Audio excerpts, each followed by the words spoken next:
y 3 incógnitas. No es resoluble, entonces hacemos una suposición. Resolvemos el sistema y después tenemos que verificar que con ese dato que nosotros, con esos caudales y entalpía que hemos resuelto, se puedan verificar esta ecuación. La ecuación de balance de materia aplicado a los distintos componentes, o esto que me da una recta de operaciones. Pero acá, para poder hacer eso, yo he tenido que suponer B2. O sea, he tenido que calcular B2. Pero para calcular B2 y sacar la entalpía a H2, tengo que ver qué temperatura tengo en T2. ¿Cuál es T2? La temperatura de la corriente 2. Como yo despejé la entalpía, me voy a una tabla de entalpías, busco la temperatura que corresponde. Y de ahí verifico nuevamente que se cumplan estas igualdades. Esa que tenemos aquí. Una vez que hice esto y verificó bien, voy repitiendo plato por plato para abajo. Es un tema bastante tedioso, largo. Si no verifica, tengo que suponer una nueva temperatura y verificar otro valor de H2, que no va a ser igual a H1. Supongo una temperatura determinada, digo, bueno, para esta nueva temperatura, que puede estar más alta o más baja, voy a verificar H2, cuánto es mi H2, y a partir de ahí, nuevamente vuelvo a repetir el cálculo hasta que se verifique la condición de que la sumatoria de los I de todos los componentes que yo tenga sea igual a 1. Ya la fracción es más. En la zona de stripping, la ecuación que nosotros llegamos es de este tipo. Acá nosotros tenemos que a la relación de reflujo tenemos que agregarle el líquido que ingresa con la alimentación, y a la otra que tenemos que incluir el destilado tenemos que restarle el vapor que se fue que entró con la alimentación y se fue para allí. Muy bien, acá partimos de una relación de equilibrio del reboiler. Suponemos otra vez la temperatura, se calcula la composición del líquido y del vapor, y considerando que la suma de IA más IB tiene que ser igual a 1. Si eso se verifica, paso al plato siguiente, y así sucesivamente hasta que llego a encontrar una concentración X e Y donde se cruzan, digamos, eso, y corresponden a la corriente de alimentación. Bueno, del método de Sorel, como ven, es bastante tedioso, es largo de hacer. Ahí hubo un apunte en algún tiempo donde tenía un cálculo con el método de Sorel. Voy a ver si lo encuentro para que lo podamos ver, aunque sea un ratito la semana que viene. Eso evitaría que le tomemos el parcial, si yo lo encuentro. Entonces, para que podamos ver cómo es el cálculo con el método de Sorel y el método de McKay. Entonces, el método de Sorel considera el punto óptimo cuando yo tengo una corriente de igual composición que la alimentación. Toda contribución en la alimentación yo la tengo que hacer en cuenta en los balances de materia. Cuando yo llego al plato de carga, el plato de carga es un problema en el método de Sorel.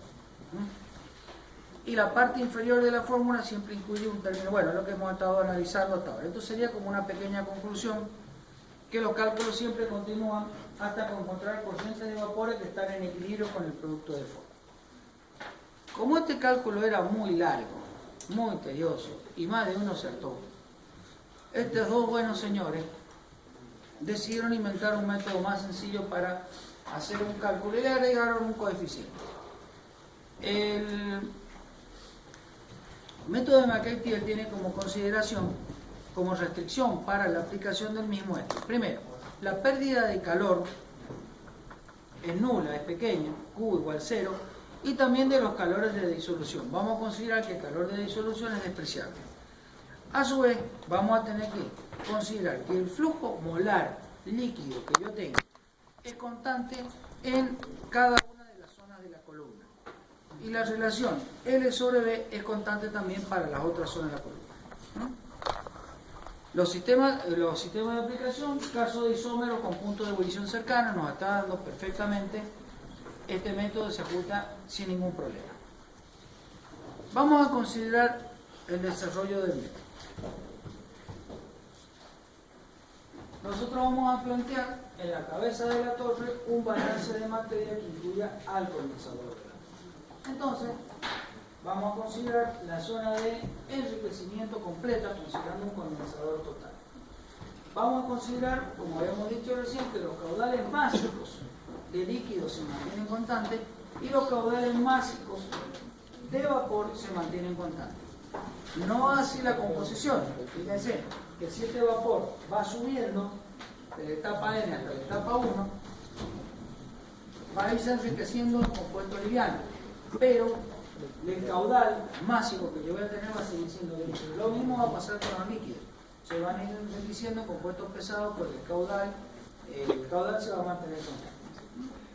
Entonces yo voy a plantear un balance de materia muy sencillo, que la cantidad B igual a L más D. ¿Qué quiere que es L? L sería este compuesto, acá. El vapor que sale va a ser igual a D más C, para el componente más liviano. Entonces en esta condición hacemos balance de materia en esta zona, perdón, y entonces saco esta ecuación. Si yo aplico el balance de materia para el componente más liviano, la composición de IN más 1, que ingresa al sistema por el caudal de vapor B que yo tengo, va a ser igual a XN por L, que es el caudal L sub N, igual a L, acordémonos, más ID, que está sacando acá por el caudal del destilado. Si nosotros definimos la relación de reflujo L0 sobre D, entonces vamos a llegar a una ecuación del siguiente tipo. Esta ecuación es está derivada de un balance de materia y es IN más 1 igual a L sobre B por XN más D sobre B por I sub D. Simplemente metiendo 3 en 2 y ahí sacamos 4. Si metemos la relación de reflujo, lo podemos escribir de otra manera. ¿Qué significa esto? Esta ecuación es la ecuación de una recta. Con estas suposiciones que yo he tenido, esto se llama recta de operación, y la recta de operación, o línea de operación para la zona de enriquecimiento, es válida porque L sobre B se mantiene constante dentro de la torre. Con esta ecuación, ¿yo qué hago? Bueno, vamos a este gráfico, que es el que nos interesa bastante conocer. Este gráfico yo estoy representando el gráfico de equilibrio. Tengo la concentración del compuesto más volátil en la fase gaseosa y la concentración del compuesto más volátil en la fase líquida. La ecuación o gráfica que los va a vincular, o la ecuación que lo vincula, está representada por esta línea que se denomina línea de equilibrio. O sea, supongamos una concentración determinada, X, yo llevo una vertical hasta acá y va a estar en relación con esta I en el vapor. Es decir, este vapor va a estar en equilibrio con este líquido para el componente más liviano. Eso es lo que me vincula. Es decir, me va a vincular la concentración en fase vapor de un componente liviano, del componente más liviano, respecto de la concentración en fase líquido del mismo componente. Yo, desde el punto de vista práctico, voy a trazar una recta que es la recta de 45 grados. Entonces, esta ecuación, dándole valor, yo voy a conocer ¿qué cosa? Voy a conocer la concentración de salida X0, y yo voy a conocer qué es lo que yo conozco, la concentración I0 de salida de mi vapor, que en este caso particular coincide con X0. Cuando lo reemplazamos en la ecuación, trazamos esta vertical hasta llegar a la recta de 45 grados.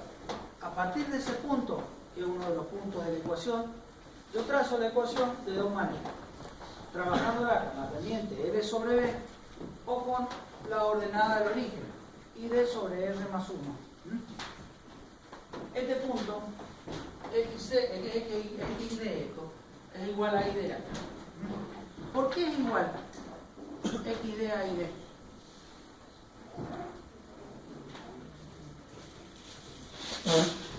Porque estoy trabajando con el condensado. Entonces la composición del condensado evaporado es igual a la composición del condensado sin evaporar para el componente más liviano. Por eso puedo hacer esta relación gráfica. Muy bien. ¿Y ahora qué hago? Ahora yo tengo que determinar el número de etapas. ¿Cómo determino el número de etapas? Yo estoy en esta condición. Esta es mi condición de operación o de desequilibrio. Esta recta me está representando los puntos que serían las corrientes de vapor y de líquido que llegan al plato y que no están en equilibrio. Mientras que esta curva me va a representar la composición de aquellos componentes que salen en equilibrio.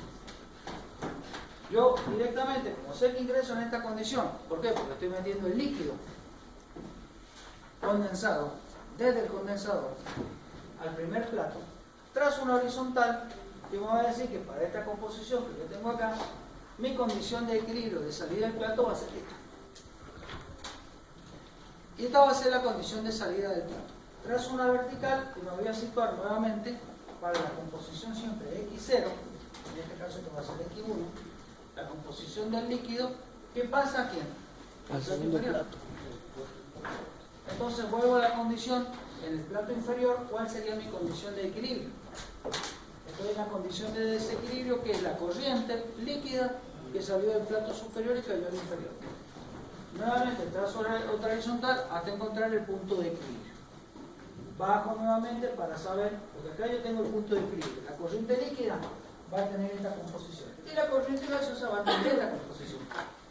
Prácticamente, si yo me muevo con los gases, voy haciendo en este sentido, me muevo con el líquido, voy en este sentido. Nuevamente, condición de operación para otro plato, condición de equilibrio para el siguiente plato. Y así sucesivamente. Muy bien, esto sería como se comporta en la zona de despojamiento. ¿Qué va a pasar para la zona inferior? Porque ustedes me van a decir, bueno, ¿y qué hacemos con ese dibujito? ¿Dónde está la alimentación y dónde está la salida?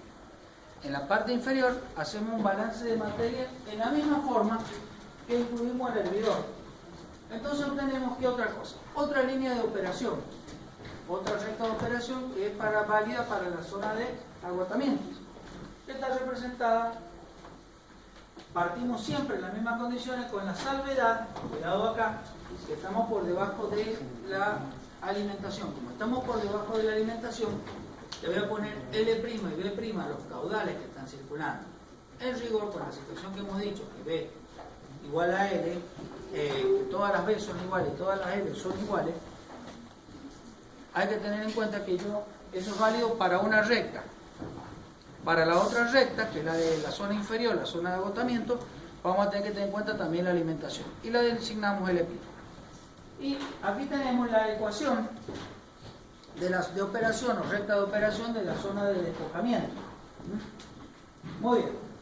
Entonces es IN-2 igual a L' sobre B' por XN-3 menos W sobre B' por XW.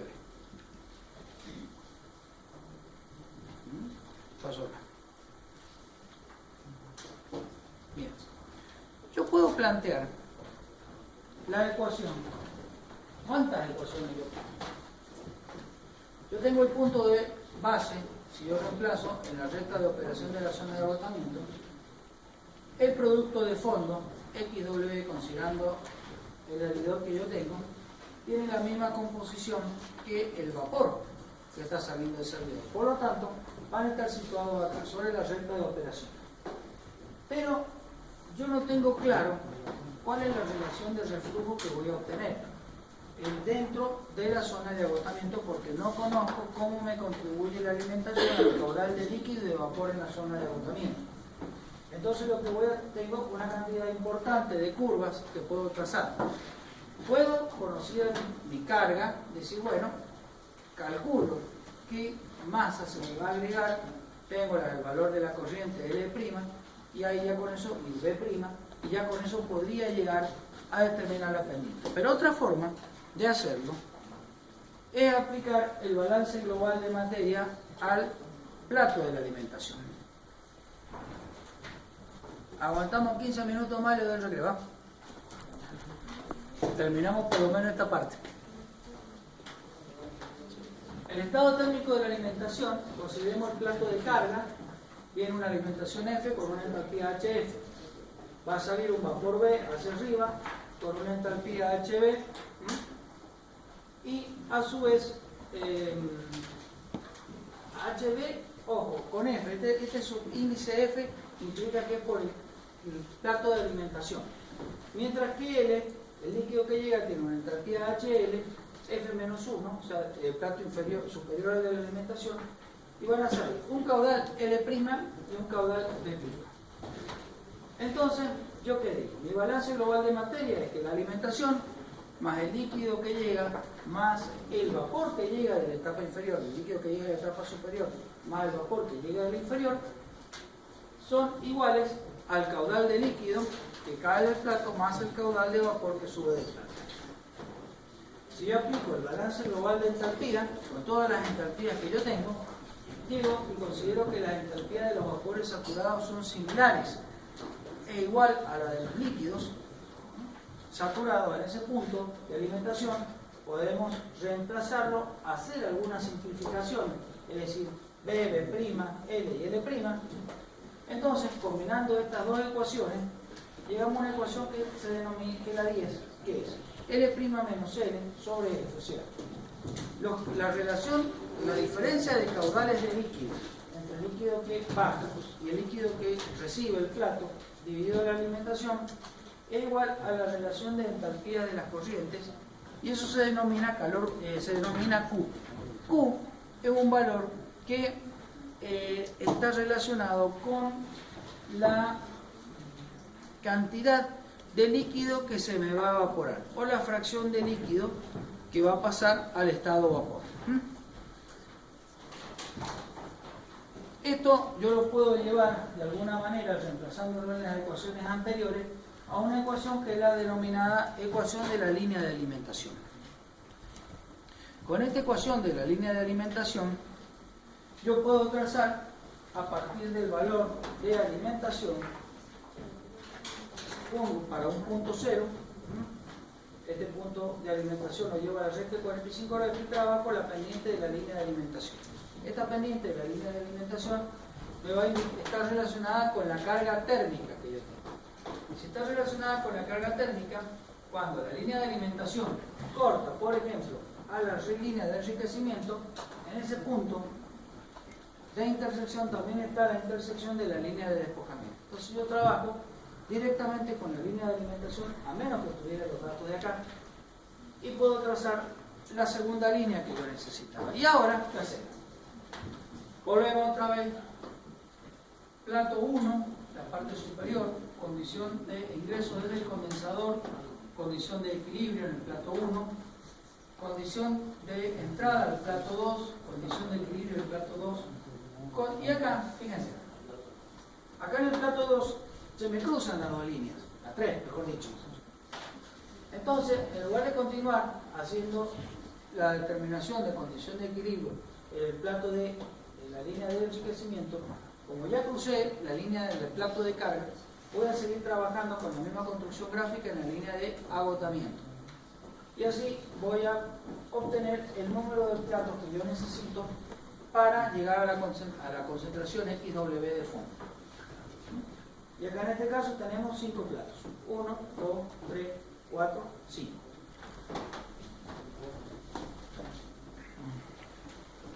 Muy bien. Posibles estados termodinámicos que tenemos en la alimentación. Si el líquido está subenfriado, ¿qué es lo que va a ocurrir? El valor Q es mayor que 1, en la forma que hemos definido Q. ¿Qué es lo que va a ocurrir? Que el líquido está frío, me va a condensar parte de los vapores que yo tengo, y por lo tanto vamos a tener que no solamente al caudal líquido que llega del plato superior se le suma todo el líquido que entró en la alimentación, sino que parte de los vapores que venían del plato inferior se condensan y por lo tanto se agregan a la corriente de líquido. Cuando el líquido está saturado, no enfría ni calienta ninguna de las corrientes que llegan al plato, sino que simplemente da todo su caudal a la corriente líquida. Cuando está parcialmente vaporizado, que es de la gráfica que nosotros teníamos recién ahí, entonces ¿qué es lo que ocurre? Parte del líquido, lo que es líquido va a continuar como líquido y lo que es vapor se agrega a la corriente de vapor. Cuando es vapor saturado, toda la alimentación se incorpora a la corriente de vapor Y cuando hay vapor sobrecalentado, tenemos, no solamente se incorpora toda la alimentación a la corriente de vapor, sino que también calienta la corriente líquido que cae, le saca algunos componentes que se suman inmediatamente a la corriente de vapor. Bueno, paramos acá un ratito.